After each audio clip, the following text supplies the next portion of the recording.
कन्हैया बिल्लारी, जो मेरा दूसरा सवाल है, ये एनडीए हो या महागठबंधन, किस खेमे में ज्यादा टेंशन? ये सवाल मैं आपसे 3 बार पूछ चुका हूं। पहले आपने कहा एनडीए में ज्यादा टेंशन है, फिर आप इस नतीजे पर आए अब टेंशन दोनों में बराबर है।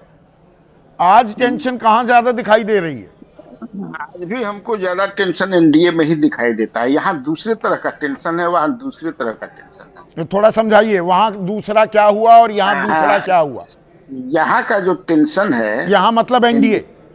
एनडीए में, ये समझिए कि जो रणनीति बनाई जा रही थी नीतीश कुमार को घेरने की, चिराग पासवान के मार्फत। आपको याद होगा परसों हम आपके साथ बैठे थे और तब तक सीटों का आ गया था। मुझे बड़ा ताज्जुब था और सोशल मीडिया पर जो चल रहा था, सीट भी चल रहा था जिसमें नीतीश की जो परंपरागत सीट है, 4 जीती हुई सीटों का भी जिक्र आ रहा था। आपको याद होगा। जी। मैं बहुत ये था कि मैं चूंकि नीतीश को जानता हूं और नीतीश कुमार किसी भी हालत में तेजस्वी यादव को माफ नहीं कर सकते हैं। याद चिराग रखिए। पासवान को, तेजस्वी को कि चिराग पासवान को? सर चिराग पासवान को, हाँ। सॉरी सॉरी सर, हाँ। है चिराग पासवान। हाँ। उनकी सीट कैसे चली गई?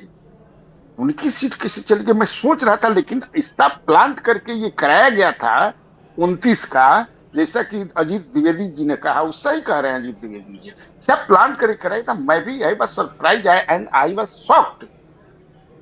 इस कल जो है नीतीश कुमार शाम में घेराबंदी विजेंद्र, तो नहीं हो रही है, नीतीश को कुछ ऐसा एहसास होने लगा है। मैं इसीलिए वो 142 का आंकड़ा दिया कि बीजेपी, केसी त्यागी कह रहे हैं कि भाई चिराग कुशवाहा और जीतन राम मांझी वो बीजेपी के साथ बात कर रहे हैं, हमारा कोई लेना देना नहीं। तो 142 बनाम 101 का हो गया है क्या गठबंधन में आंकड़ा? और घिरा हुआ महसूस कर रहे हैं क्या नीतीश?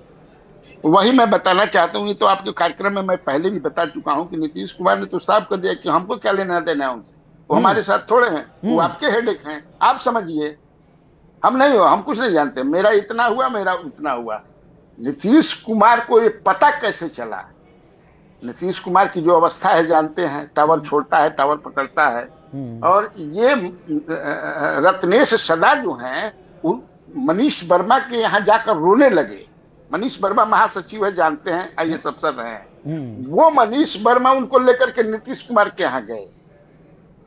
मनीष वर्मा नीतीश कुमार के यहाँ गए, साथ में संजय गांधी भी थे। और तब पता चला नीतीश कुमार को इसका भी टिकट दे दिया उसको। क्या हुआ, कैसे हुआ? तो फिर विजेंद्र यादव को बुलाए, विजेंद्र यादव जी से बात की। विजेंद्र यादव ने कहा कि हम तो कुछ नहीं जानते, हमसे पूछते भी। यही देखिए सवाल है जावेद पटेल का, नवसारी वासी है, वो कह रहे हैं जेडीयू को देर में समझ में आया कि बीजेपी दरअसल 142 सीटों पर लड़ रही है।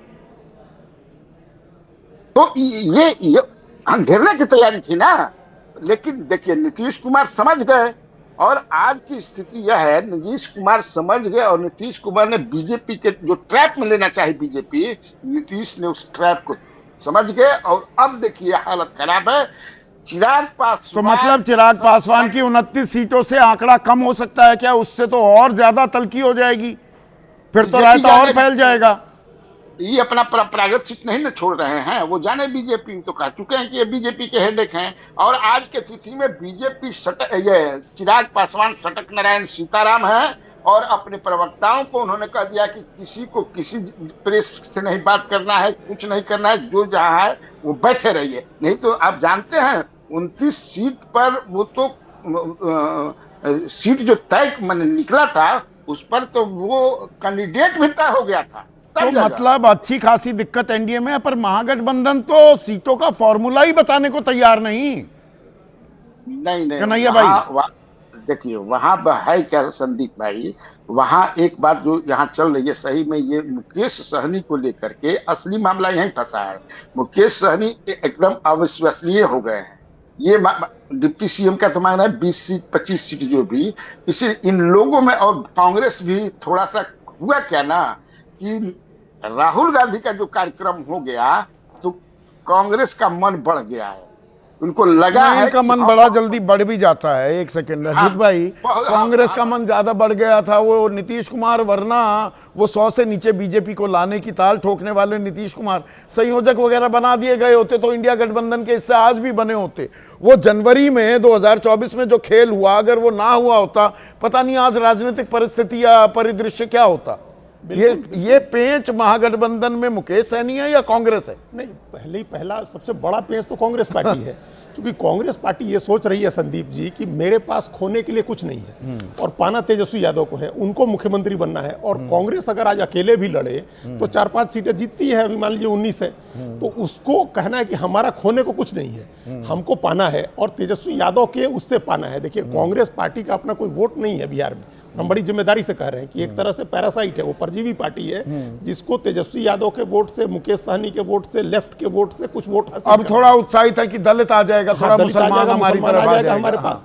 और ये जो आपने पहले कहा कि लोकसभा में स्ट्राइक रेट की बात कह दी कि हम लोग, इनका लोकसभा में स्ट्राइक रेट बहुत अच्छा था। ये 9 लड़े थे, 3 जीत गए थे और एक निर्दलीय पप्पू यादव जीत गए थे। तो इनको लगा कि हम सचमुच, हमारी इतनी बड़ी ताकत है। भाई, आखिरी बार 2010 में कांग्रेस अकेले लड़ी थी संदीप जी, और 9% वोट आया था 243 सीट लड़के।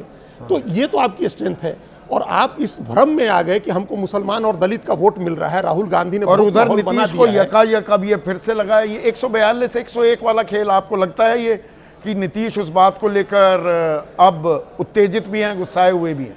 बिल्कुल उत्तेजित हैं, बिल्कुल नाराज हैं, और एकदम उन्होंने जो अपनी परंपरागत सीटों को लेकर के तो हुआ ही। इसमें एक संशोधन हमारा है कि इसमें जो उपेंद्र कुशवाहा और जीतन राम मांझी वाली जो 12 सीटें हैं, उसको हम अभी पूरी तरह से बीजेपी में नहीं जोड़ सकते हैं। उनका एक झुकाव, रुझान नीतीश कुमार के प्रति हमेशा रहा है। तो ये चिराग पासवान तो पूरी तरह से बीजेपी के तरफ, बीजेपी के कहने से वो कैंडिडेट तय कर रहे थे, बीजेपी ने उनको बढ़ा करके सीटें दी थी। इन दोनों ज्यादा भी करेंगे तो 130 113 का, 130 और 113 का है। तो दोनों गठबंधनों में रायता फैला हुआ है। अब कौन समेटेगा, कहानी क्या बनेगी? कन्हैया भाई, बिल्कुल I run out of time. अभी तो काफी दिन हैं, चर्चा हम और करेंगे, लेकिन ये चुनाव से पहले की आहट, सुगबुगाहट, भगदड़ जो है, बस ये सामान्य रूप से 1-2 दिन में सब थम जाएगी, सब ठीक हो जाएगा, या इसके असरात हम आने वाले हफ्तों में देखेंगे? 6 नवंबर से पहले तक के दिनों में भी ये गूंज सुनाई देगी क्या? आज इतना ही।